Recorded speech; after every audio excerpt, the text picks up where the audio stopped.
Ignoring fast charge. There's a rumor going that fast charge can reduce your battery life. Moreover, it generates more heat than normal charge, which is bad for the battery. Well, it may be partly true, but the most important thing about fast charge is that it doesn't give your phone more energy than it can consume. As for heat, it can be hardly avoided even if you charge your device the regular way. But it's still not recommended to use fast charge all the time. High voltage and constant overheating may harm your gadget. Letting your phone go to 0% charge. Draining the phone completely and then recharging it back to 100% is definitely not an option. Specialists say that your best range is 20% to 90% if you want your battery to last longer. If you let the battery go to 0 all the time and then juice it up, you can damage the inside materials, and it can even cause battery corrosion. Using random chargers. It's not true that all the chargers are the same. The best thing you can do to your phone is to provide it with the original charger. True, some generic Apple cable or adapter may seem as good as the original one, and even the charging time might be almost similar, but it may have different voltage. This can potentially damage your gadget. Plus, generic chargers usually don't include any protection from power surges. Charging your phones in cafes or other public places. First, you never know whether the plug is faulty or if the voltage is right. Second, juice jacking is a huge issue in public places. If you do need to charge a phone in a public place, the last thing you want to do is use a USB port. Someone can steal your personal data through it. Plus, sometimes the port capabilities are not powerful enough anyways. Going out without a power bank. That's one thing you don't want to leave at home. Power banks are much safer than any public hub. Just make sure the amperage is right. Most modern smartphones charge at 2.1 amps, and most power banks have a range of 2.1 to 2.4 amps, which is totally okay. Check if the phone's not too hot while charging. The hotter the battery, the less effective the charging is. Use charge-saving apps. Some of us do that to stay away from the plug as long as possible.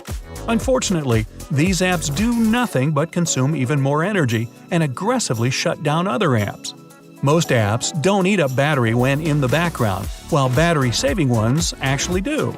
Only active processes, such as GPS or background music, really drain the battery whether you use them or not. You can restrict background apps yourself in the settings. Charging the phone in the car. Cars usually have less electricity than any phone actually needs to charge. The USB ports are low power there, so your gadget might swallow up the power much faster than the port can handle. You end up ruining your cable and battery like this, and the phone will barely get any charge. A rental car is even worse in this regard, since you never know who used that port before you jumped in. Same goes for train stations and even trains themselves. Here, the issue of data stealing I talked about earlier also applies. Charging the phone overnight. This is something almost everyone's guilty of.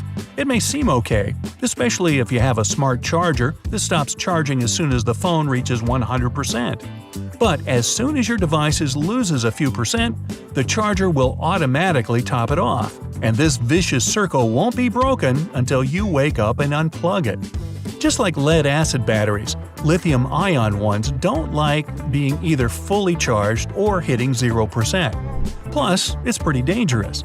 Most fires take place at night, and a faulty charger can actually be the reason for that.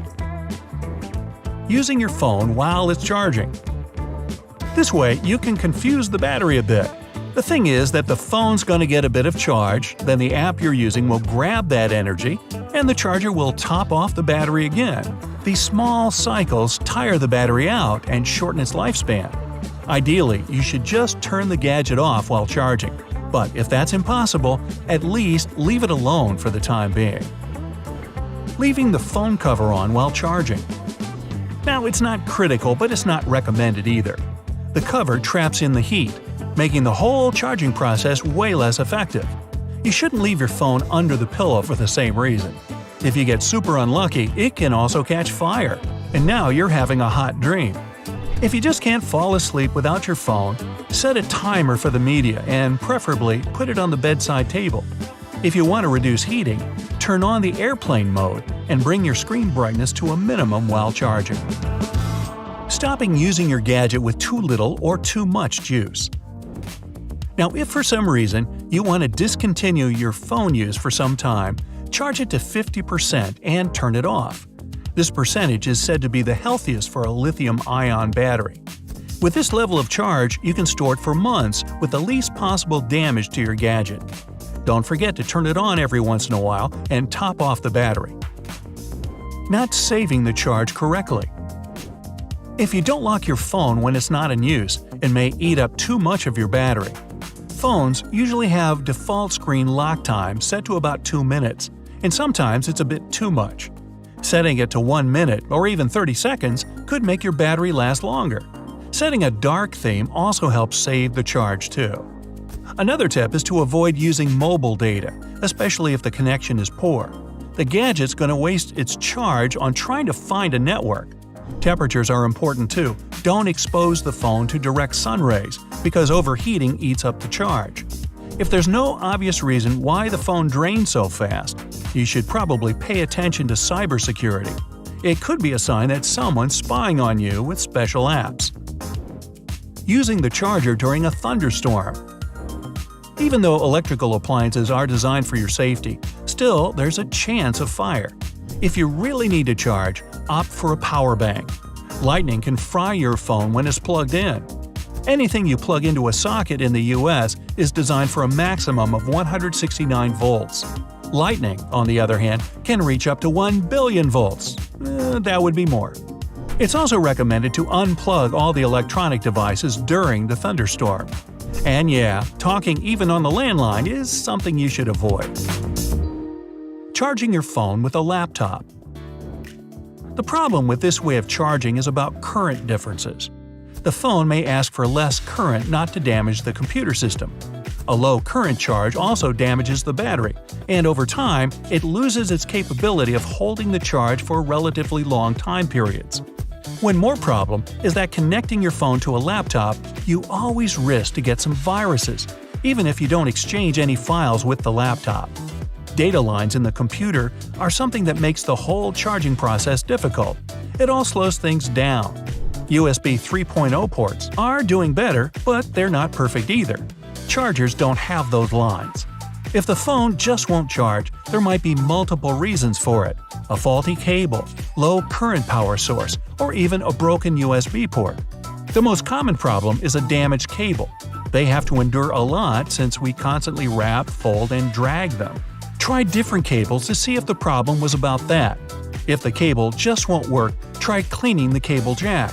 Sometimes, some random lint just won't let you charge the phone. But anyway, if it's corrosion, this trick is useless.